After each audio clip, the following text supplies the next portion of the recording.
Assalamualaikum warahmatullahi wabarakatuh.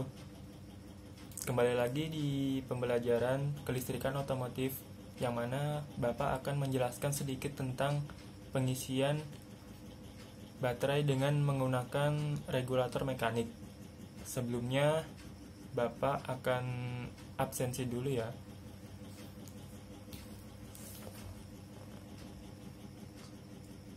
Ihsan, hadir Pak. Fizi, hadir. Mail, hadir. Upin, hadir. Ipin, hadir Pak.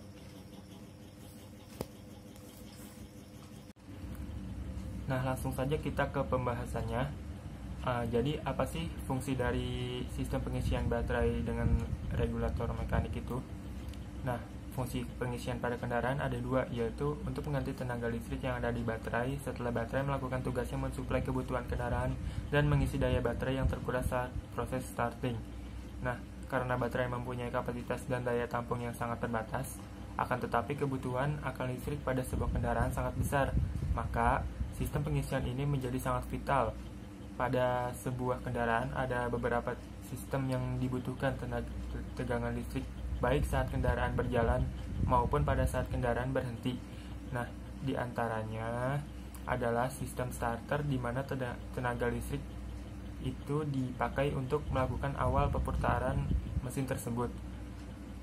Jadi, sistem pengapian, sistem kelistrikan, baik itu untuk beban lampu atau air conditioner, dan masih banyak lagi sistem dalam kendaraan yang memerlukan sumber tenaga listrik tersebut. Baik, pada sistem pengisian ini mempunyai komponen-komponen dan fungsi masing-masing komponen tersebut, yaitu yang diantaranya ada baterai itu sendiri yang berfungsi untuk menyimpan arus listrik dan stabilizer tegangan yang dihasilkan dari sistem pengisian. Yang kedua, ada sekring. Sekring itu berfungsi untuk memutuskan aliran listrik bila ada rangkaian dialiri arus berlebihan akibat hubungan singkat. Yang ketiga, kunci kontak. Itu berfungsi untuk menghubungkan atau memutus arus. Yang keempat, ada regulator. Regulator itu berfungsi untuk mengatur tegangan dan arus yang dihasilkan alternator dengan cara mengatur kemagnetan pada rotor alternator. Regulator juga berfungsi untuk mengatur hidup dan matinya lampu indikator pengisian. Nah, yang kelima ada alternator.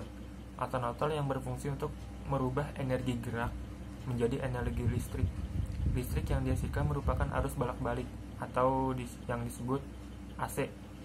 Untuk merubah arus AC menjadi arus DC digunakan dioda yang dipasang menjadi satu di bagian dengan alternator. Nah, komponen-komponen pada alternator ini dibagi menjadi beberapa bagian lagi, yaitu yang diantaranya ada pulley. Pulley itu berfungsi untuk tempat V-belt penggerak alternator yang memindahkan gerak putar mesin untuk memutar alternator. Yang kedua ada kipas alternator. Kipas alternator berfungsi untuk mendinginkan komponen alternator, yaitu dioda maupun kumpulan pada alternator itu. Nah, yang ketiga ada rotor. Rotor itu berfungsi untuk menghasilkan medan magnet.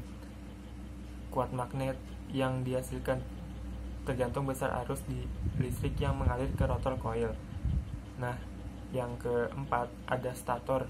Stator itu berfungsi sebagai kumparan yang menghasilkan listrik saat terpotong medan magnet dari rotor. Yang selanjutnya ada dioda atau dioda rectifier. Dioda berfungsi untuk menyerahkan arus AC yang dihasilkan oleh stator coil menjadi arus DC. Di samping itu juga berfungsi untuk menahan agar arus dari baterai tidak mengalir ke stator coil. Sifat dioda adalah meneruskan arus listrik satu arah. Yang selanjutnya ada sikat atau brush. Itu berfungsi untuk mengalir arus listrik dari regulator ke coil. Pada alternator terdapat pada dua sikat, yaitu sikat positif yang berhubungan dengan terminal F, dan sikat negatif yang berhubungan dengan bodi alternator dan terminal E. Selanjutnya ada rumah alternator atau alternator housing. Rumah alternator ini adalah frame atau housing yang berfungsi sebagai pelindung sebuah komponen-komponen dari alternator itu. Baik, itu saja yang mungkin dapat Bapak sampaikan.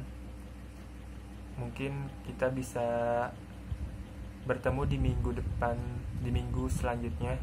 Terima kasih. Wassalamualaikum warahmatullahi wabarakatuh.